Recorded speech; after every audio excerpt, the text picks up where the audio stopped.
Hi, friends. It's me, Morgan Ruff, and this is another episode of Uplift Conversations. Well, these all came out of the fact that I've really noticed there's just a tad bit of stress in our world right now. So much uncertainty and overwhelm, and yeah, I've been feeling it. And I think for many of us who've been serving in the role of societal change makers, we might have already been feeling run down and burned out, overwhelmed, maybe even unsure of how we were moving forward. And then we've added a global pandemic on top of that, and we're being asked to juggle even more. And oh boy, it's a lot. If you're feeling stressed or anxious or worried or depressed, or maybe you're just feeling all the feelings all at the same time, that's sort of like me. It's okay. You're not alone. These conversations are really my way of supporting this very, very uncomfortable growth period that so many of us are being forced into. So I just thought, well, why don't we explore all those simple life hacks, deep woo-woo, self-care, and what it means to be really growing in this period of change and uncertainty, and see what comes of them. I just wanted to give a shout out and say, we don't have to do this work alone. There is so much we can learn together. And if you want more, consider jumping over to my Facebook group, Uplift for Passionate Changemakers, where even more great stuff is being stirred up and brought forward. I really enjoyed this conversation with Kristen Stavros. I mean, how can you not absolutely fall in love with this woman? She is an inspiration beyond words. We explored a variety of topics in our chat together. She talked a lot about what it means to lead from a place of abundance and love, which was a message that I just felt rang so true. We also talk about and explore how we have come to feel a little bit more comfortable in our fear and in facing our fear, thanks to the many gregarious outdoor adventures that we embarked on in the earlier parts of our lives. So I really hope you enjoyed this conversation with Kristen as much as I did. And without further ado, here's Kristen. Okay, we're recording. Hi, Kristen. I'm so Hi, excited to Morgan. have you. Thank you so much for being here. I'm excited to be here. Any chance Yeah. to talk with you. I Oh, love me it. too. I know. These are just such great opportunities to really connect in with people. Um, so can you just please take a few minutes and introduce yourself, who you are, where you are, and all that? Sure. So I am on Whidbey Island. I'm in the Oak Harbor, Coopville area up in the north end of Whidbey Island. And I am the branch manager and co-owner for Windermere Whidbey in Coopville and Oak Harbor. But more importantly, Morgan and I have been friends for years. I Many. delight in this human, and we have kind of always been partners in kind of the leadership journey and being able to talk about how we are really doing life differently and a little bit more bravely. Yeah, and I am just always so impressed by you, and I just am so excited to have this time together. So thank you so much for being here. Thank you for Yeah, inviting me. we met like it's been over 12 years, I think, Yeah, that we've been I know. we've been through weddings, we've been through children. Yeah, it's really amazing. Uh, Time flies. It does, it But does. it's beautiful. So before we started, we kind of were talking about a few things that we wanted to touch on today. And one of the things that I've really loved seeing develop in you is this sense of a life mission, of this sense of Mm, like really living very closely and connected mm, to your values and to your why. And mm. I was hoping you could just talk a little bit about your journey to finding that why, and Sure. what is the why, and all Mhm. why it's important to you and how it's playing out in your life. Yeah, totally think so. I think it's funny you say that because I was kind of thinking about this talk and kind of what was a message that I thought was, really important to share. And one of them was really figuring out what you want in life. And that's around kind of your core why. I think most people are given a lot of their why from their upbringing, like from, your parents and your family. Your family has a why, and you're very influenced by that. I know I was greatly. And then, as I got older, I was told it was like right on time in my development in my 30s. I started to want to get really clear on what I wanted, and butted up against the fact or the realization that a lot of what I had created in life and a lot of what I had gone after was maybe not really from me. And there was a lot of resistance in me to admit what my why really was, and what I really cared about. I had been kind of telling myself that I needed to be really adventurous and outdoorsy and very earthy and green. And while I care about those things deeply, and they were hugely formative to me in my growing up, it wasn't my real driver. And I had the opportunity. I mean, you were there for this big transformation. It was a big rebirthing of your whole. It really was. I was working in Tacoma. Like, my office was in Tacoma. I was able to move to work out of my house on Whidbey, but I was traveling a lot. But I would have these 3-hour one-way commutes once a week. And when you have 6 hours in the car, which I'm just like, I can't even imagine that now. Like, 30 minutes is a long time, but I had to get really still and really thoughtful and really listening to that niggling inside. I listened to a lot of books, and I listened to a lot of podcasts. And what I came to realize was I really wanted to be on Whidbey. I did not want to follow my career path. So like, I was like, okay, I could excel in my industry and keep going, but it would absolutely require a move to a metropolitan area. And it as much as there was a huge part of me that really wanted that, there was the like, I want to achieve and succeed and climb this. I wanted more to have a beautiful space and life, at least for my, what did that look like? I wanted to be close to my parents. I wanted to have a family near my parents, so that I had grandparents in the mix. My husband and I really wanted property and just a small community. I grew up in Southern California where, like, God, you didn't know anything. Like, you could just be a stranger all the time. And while there's like some fishbowl-ness to being in a small community, it's my thing. Like, I love knowing by 2 degrees of separation who and what is going on in my community. And the other thing that I really had to admit to myself was that I really wanted to be a boss. Like, I wanted to be the shot caller. I wanted to truly be the buck stops here for success or for, not success. I wanted to be able to like say that I had control of like, that doesn't sound right. Like, not control of the outcomes, but that I was able to have full creative control. And be able to, and also like guide, set a direction, and help to, it's like clear that path for the outcomes to totally. foster. Well, but at first it was really just about like owning it, like being a boss, right? Being the master of my own destiny was kind of the thing. Not what roles can I take and how do I get ahead and how do I get a new position that gives me more power. I just want it. Like, I don't want to have to climb any ladders or go through anybody else's thing. I just want to be the master of my own destiny. Very entrepreneurial. Yes, spirit. exactly. Yeah. And that's when I also admitted, like, I want to make some money.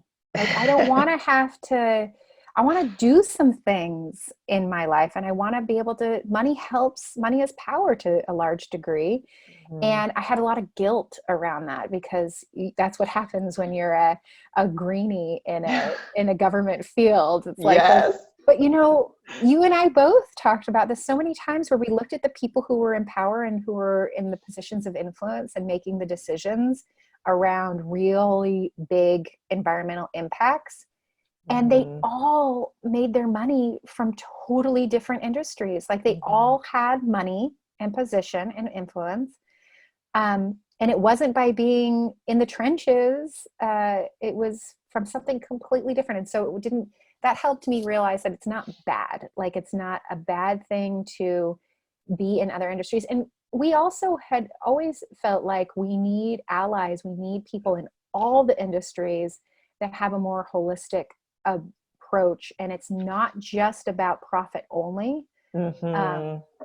and so I think, as much as I don't wear my greenness, I guess, as a cloak on the outside in this position, my my biggest concern or my biggest driver, I guess I would say, is human change, like internal change, human impact.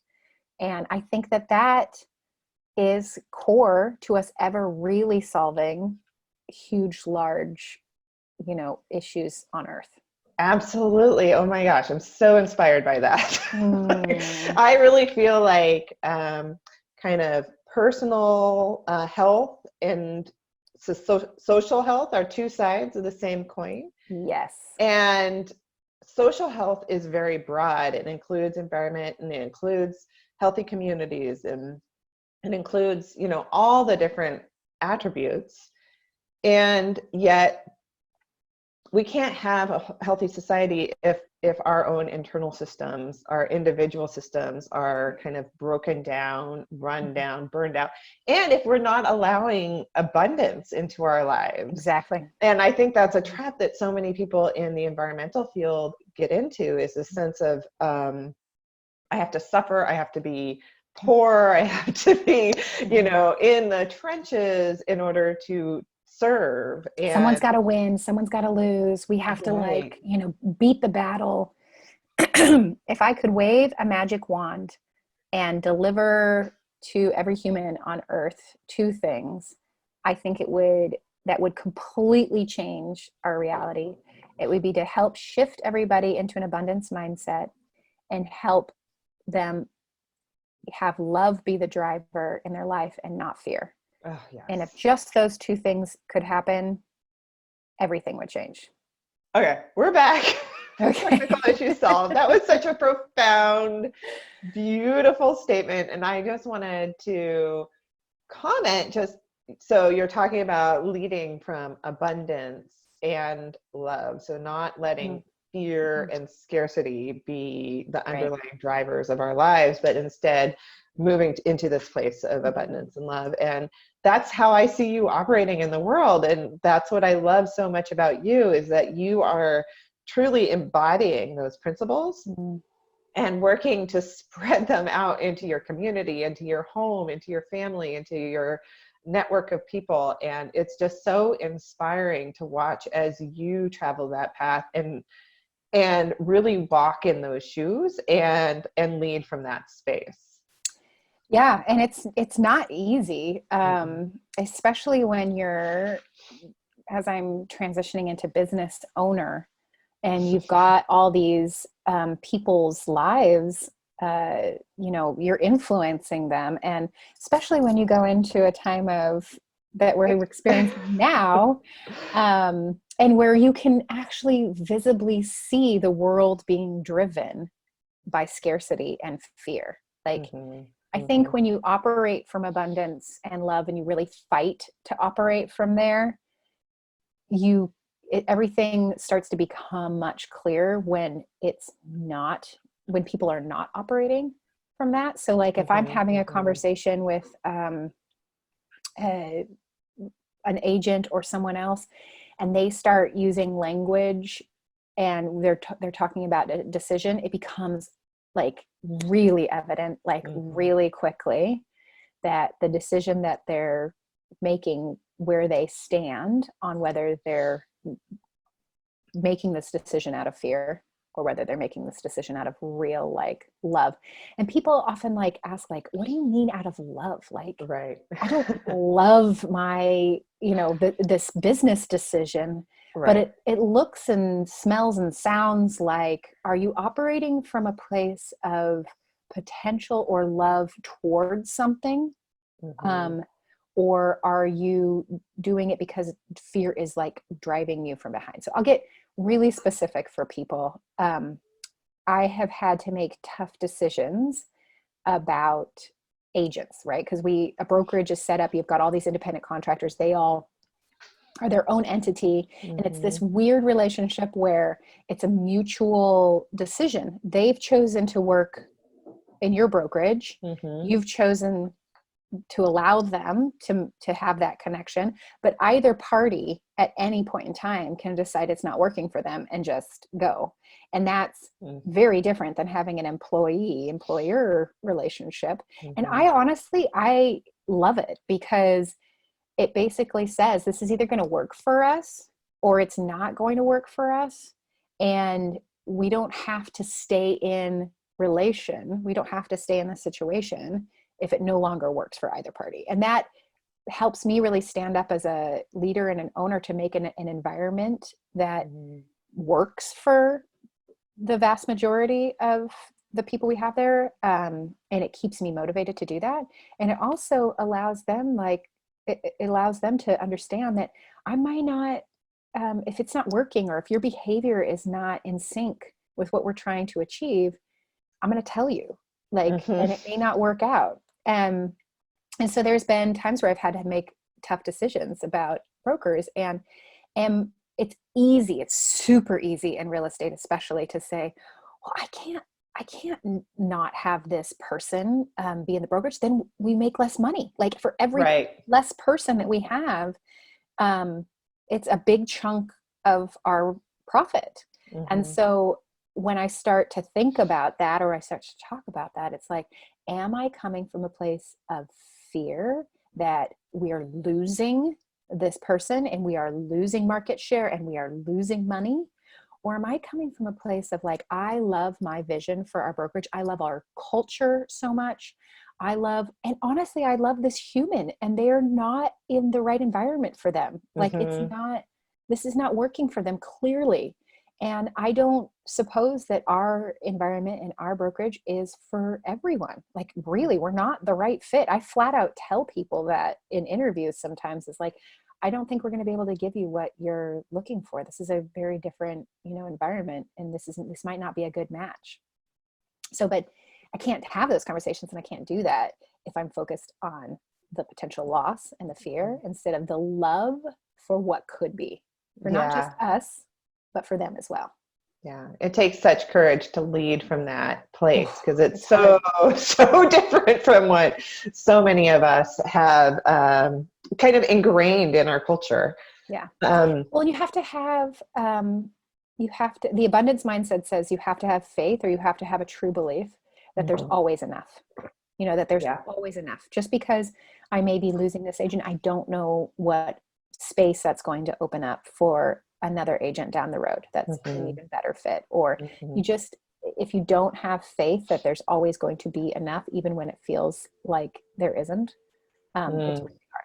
Yeah, and there's a component in that I think that is getting more comfortable in uncertainty and just being willing to kind of ride that wave of emotion that comes up, but not let it just completely take you down. Yeah. But just kind of recognize, oh, I'm feeling that uncertainty wave, and now I'm going to allow it to flow and let it go. Right. Yeah, Totally. it's a Feel the skill. feels and Yeah, yeah. it's a really hard skill. Before we started hit record, we were talking about our early 20s adventures and how that has related to our relationship to fear. And so I Mhm. was hoping we could spend a little time just talking about that because I think it's a really nice, different look Yeah, at things. totally. Oh, I had said that I had received a 8-page handwritten letter from my girlfriend in New Zealand, who I had spent my early 20s there adventuring with. And neither of us, like we both, she has 3 kids, I have 2, like both of us have our, non-adventurous lives now, relatively speaking, right? And outdoors, I would say. We're not hurling ourselves down grade 3 rapids or climbing huge peaks. But she, was sharing in the letter that she and her husband, who was also in our course, reflect all the time on all the ancillary benefits that we can see clearly now, that having lived that life and having learned how to communicate and deal with risk and take on challenges and deal with fear, and sort of confidence building in the outdoors has related to, very clearly has related to how we're all operating in the world today. And I just think, I mean, my God, Morgan, I know you know this feeling, like where you're literally feel like you're going to have a heart attack right before you're about to, like, and for you, it was different. Like we had to be at the top of a rapid and your boat comes out of that eddy and you're just in it. Rock like, it. and there's no going back. There's no going back. And I think that's what the outdoors does to you. You get to those points where you purposefully put yourself into a position where there's no going back, and you've got a deal. And I think that too much of our society is like, and they can just like check out, like as soon as it gets tough, as soon as it gets scary, as soon as their heart starts to beat a little bit too hard, they want out. I feel this, like the same visceral physical feelings happen when me and my husband are in a fight sometimes. Oh yeah. Or when I'm about to have a really hard conversation with a colleague or a staff or a meeting, where I have a difference of opinion. It literally feels the same way.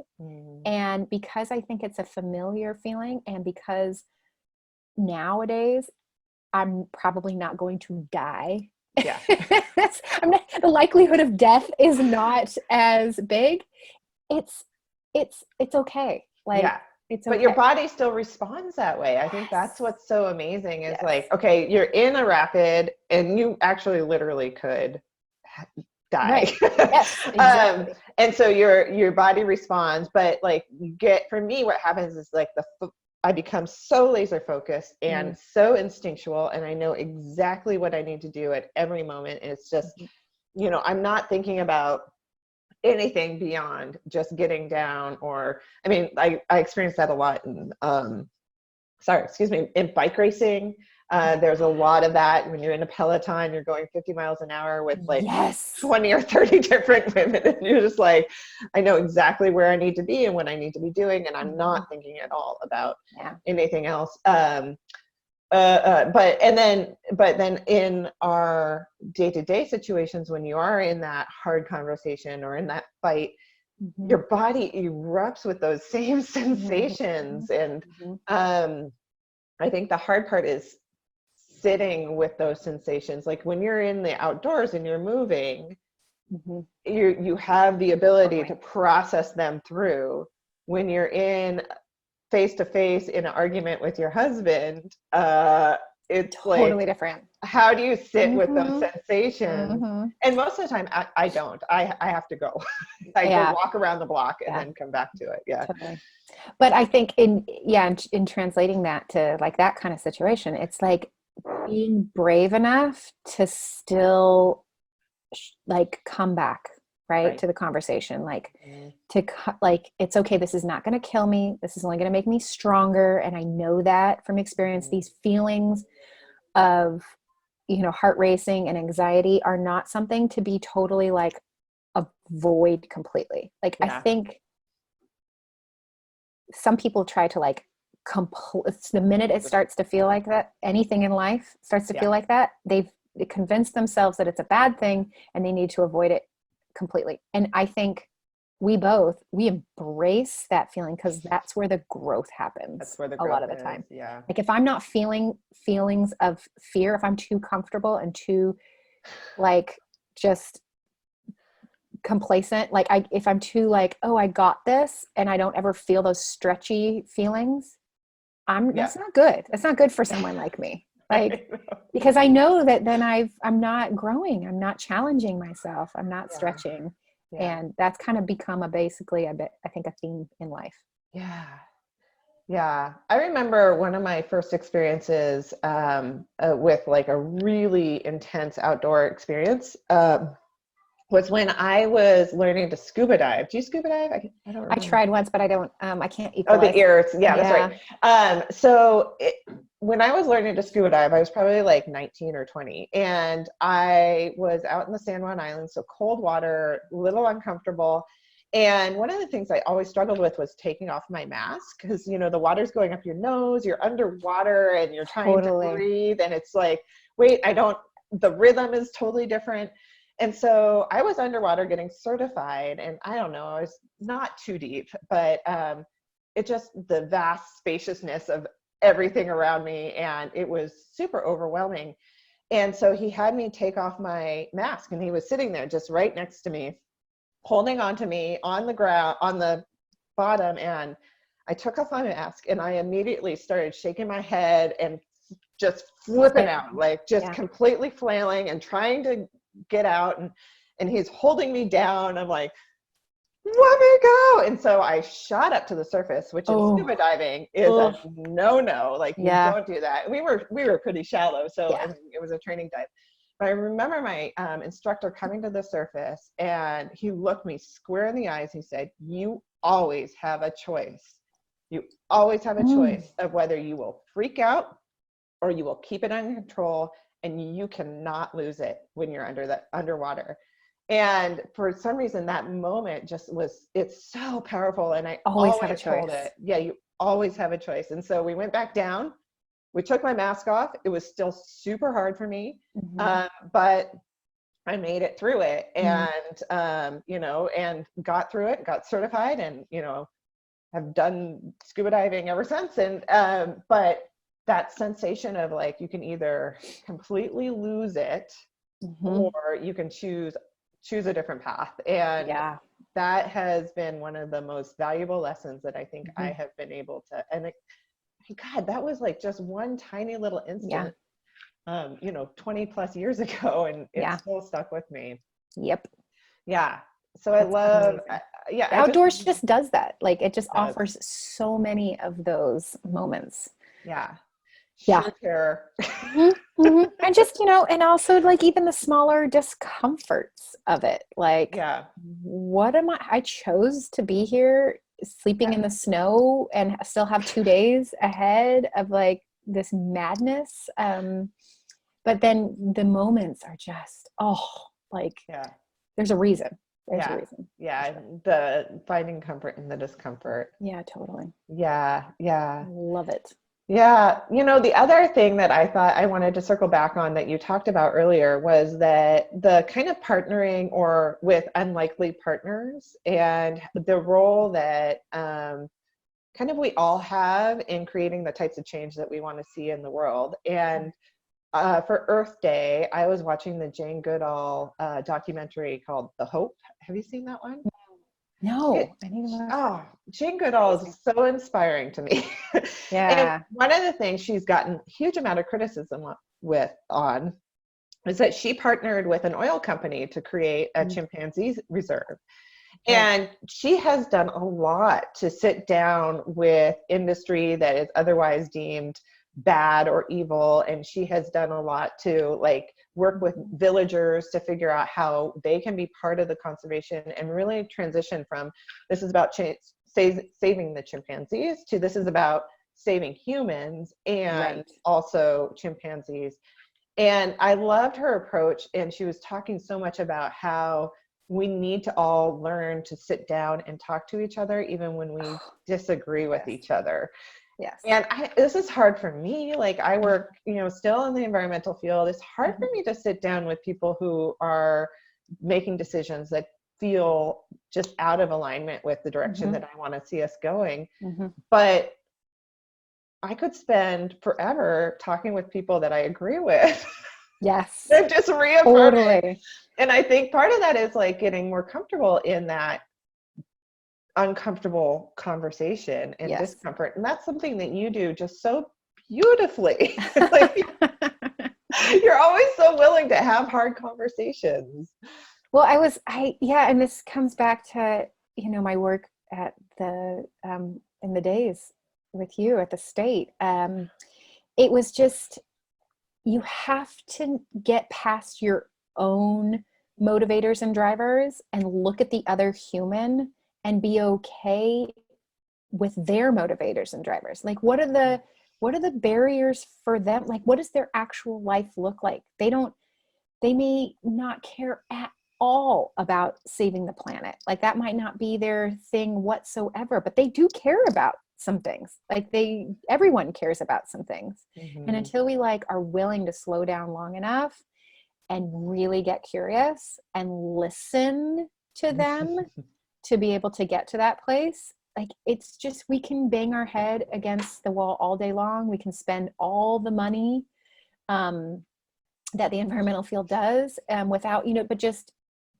it's going to be wasted to a large Right. degree unless we're willing to look at the other humans that, the environmental field likes to pit the bad guys, the people who are doing bad things.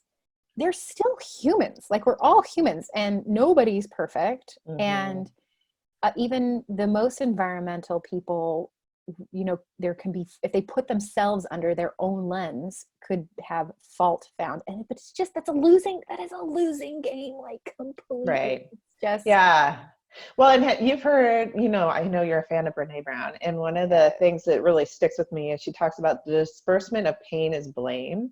So when we can't sit with the pain and reality of the situation, we like to push it out on everybody else. And I feel like that is a lot of what happens when you're working in a change-based industry, in an industry that's really trying to promote a particular value for our culture and society. And it's painful because you're constantly feeling like you're being knocked down and drug, and you're like, why doesn't anybody else see this? And and because it is so uncomfortable and it is so personal, it's so easy to start blaming others, and that is kind of putting yourself in a bit of a lack mentality, and it's definitely not that love and compassion leadership that you were talking about. Totally. And you're basically acting in the same way at that point as the people on the other side, as viscerally as they are acting on the other side of an issue, if that makes sense. Like, you're operating from the same place. I love the whole, if it feels hysterical, it's historical. And I think that anybody who is at extremes in an issue where they get like almost to a hysterical feeling place about something, it's not about that issue. It's about historical. It's about what's gone on in your life. It's about where you're coming from. And I don't think that in any of our industries, we do enough of that internal work to really know, like, why am I so, especially I think in the environmental field, because you can just say, I'm hysterical about this because it's right. Yeah, exactly. What's happening is wrong. Yeah. That's right. And the guys on the other side of the issue that are feeling equally hysterical about it are saying exactly the same thing, And when you get to that level of passion, it's because there's something else. There's other stuff going on. When you can't calmly come to a conversation like Jane Goodall against your enemy, like, it's because you've got some work to do. You've got some work to do about being a human and where this is coming from and why you're getting to that hysterical place. Yeah, totally. May we all embody our own Jane way Goodall. of being Jane. I know. Yeah, Right? But it is, I think, I've learned a lot through the work of Byron Katie about how so much of what we're uncomfortable about in a relationship has to do with our own insecurities and our own fears and self-judgments. And so we bring that in through these conflicts instead of like sitting down and recognizing, you will often say, I want so-and-so to stop yelling. It's like, well, no, actually, I want myself to stop yelling. I want myself to be calm. It's Right. not really about them. It's if I find mastery over myself and my own emotions and the way I am in the world, if I can come into a situation with that, then, you know, it doesn't really matter how the other person reacts because I am staying in my zone. Totally. Mm-hmm. Totally. I mean, that's huge. Like whenever you have a colleague who is just driving you nuts, or, you know, you have fears around perceived, like how you perceive that they're thinking about you or what they're doing or what they're bringing, like really being able to take that time to breathe and reflect in that for the, how it's showing up actually in you and coming Mm-hmm. from you. Man, that's some game changing stuff. It's hard to believe. It's like, no. This is It's them. definitely them. This They cannot be. need to change. Yes, exactly. Yeah, this is not. Yeah, totally. 100%. Yeah. But, Yeah. oh man, is it tough when you really realize, oh no, that's actually, that's quite me. Yeah. It really is. It really is. Yeah. Um, so I think we might have talked a little bit about this, but I wanted to just kind of, we're in the middle of COVID, right? We're in the Yeah. middle of quarantine. And I like to think about if this COVID-19 could be an opportunity to redirect or to change. What would be the one thing that you would wish for people moving from how it was, which felt unsustainable, or was maybe we were acting in a way that didn't feel quite centered and aligned? Mm-hmm. And if COVID-19 can be that transition, that pain, and then we come out the other side, what would you hope that we would do or have or release Mm-hmm. that would create change? Um, well, okay, so let me process this a little bit with you Okay. out loud. One of the things that I see happening, and I went through this myself, was the like, I just need this to be over. Like I'm just gonna survive through this and it'll be over at some point. And you can do that for a while.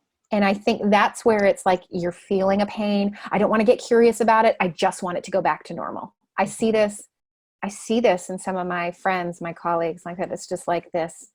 This is bringing up things. This is bringing up emotions. I'm, going to survive it versus people who are like, okay, like what is going on with all of this? Where is this really, what is this bringing up for me? Is it a control issue?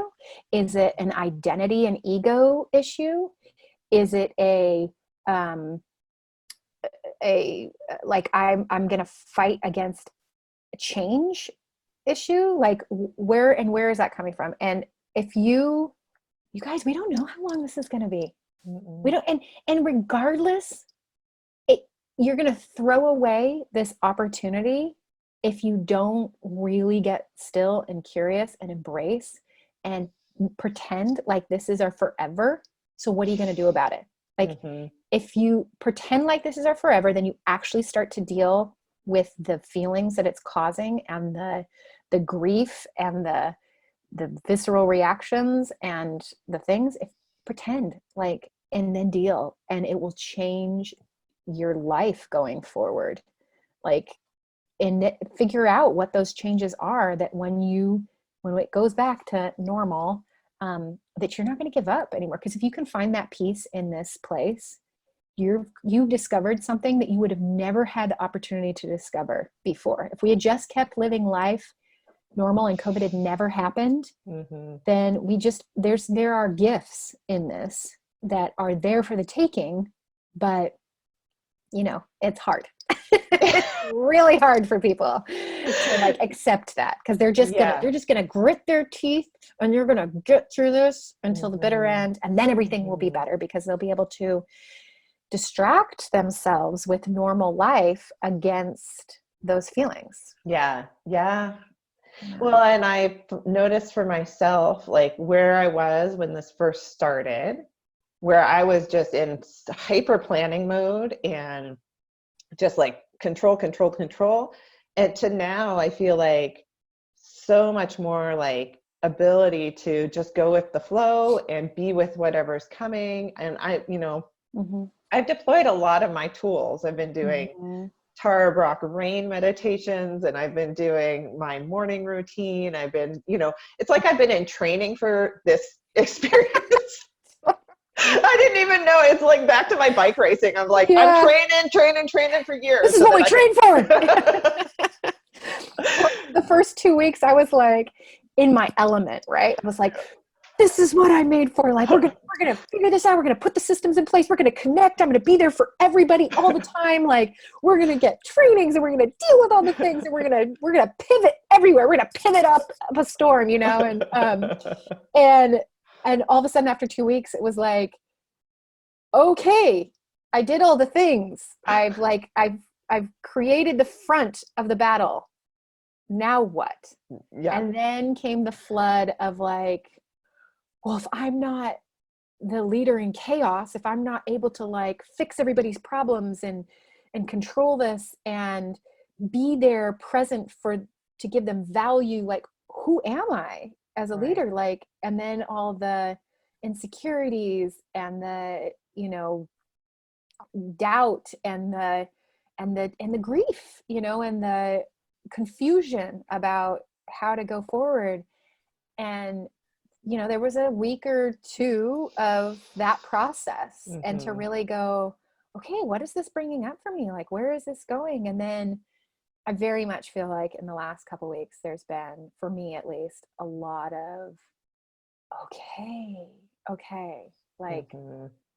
I'm back into abundance. I'm back into love of self, of family, of situation, of Mm-hmm. others. I'm not like, my world is not going to end and combust. And I know for some other people, this is not their boat that they're in this storm in. I get that. Mm-hmm. Mm-hmm. But I was able to like raw and then process, and it was really tough. And now, like, okay, here's Yeah. here. Yeah. It's been And awesome. it's very cyclical, right? I mean, Mhm. not every moment is like living in rainbows and kittens and unicorns. Mhm. But that it's like the ability to sit with the stuff. I don't know if Mhm. I'm swearing yet, but I would Yeah. usually say sit with the um and just allowing that to be and not trying to push it away or numb it Right. out or go and Right. do something else, but just allowing that experience. Because in normal life, when we have that feeling or something like that comes up, we're able to just like, I got to carry on. I got to get the kids to school. I got to get to work. There's like, Yes. I'm going to go and have wine with my girlfriends and vent it all out. And so I don't have to like sit with it by myself, or I'm going to go see my Mhm. therapist or Yeah. whatever. And here we just have to like You'd sit. be like, Like there's yeah. no distracting away from it. Yeah. There's been a whole new level. I've never really liked the word surrender. Like Mm. I've always felt like it felt very Funny disempowering. that you didn't like that. There's no surrender. I'm not surrendering. You know me too well. Anyway, but I have found a new level of comfort. Like I found this new level of like, oh, I get it. Oh, Mm, that's what surrender is. mm, Um, so I yeah. worked a long time with the word acceptance, which I also really Mhm. struggle with. Mhm. But surrender is a little bit different, but it's just this full body, like, okay, I'm open, I'm willing to go through this, and I'm willing to learn from it. And Totally. it's been a interesting journey though, for sure. Yeah. Yeah. Yep. Yes. Don't wish it Well, again, but it's been, everything can be looked at as a blessing, I think. yeah. Well, I am just always so inspired talking to you, and I feel Same. like I'm like lit up. I'm like, oh my God. It's just so exciting and empowering to know that there are humans in the world like you. Nah, I, same, I same. really We always say appreciate. this whenever we get together. We're both I like, know. I on know. fire. We, Like we do finding your that. tribe, find your tribe, people, and Yeah, spend time that's with right. them. Yeah. Yeah, it's so true. And I can't wait to give you like a real life in-person hug. I know. Just We need a bike ride this summer if we're ever absolutely. allowed. Yes. Yeah, whenever Yes. we're allowed, we will do that. Yes. But until then, thank you so much, Kristen, for coming Mm. on and sharing your wisdom with us. And I so appreciate you. Well, thank you for hosting these conversations. These are important. They are. I really Yeah. appreciate it. I All love right. it. Such a light in life. All right. Bye, Bye. Kristen. Bye.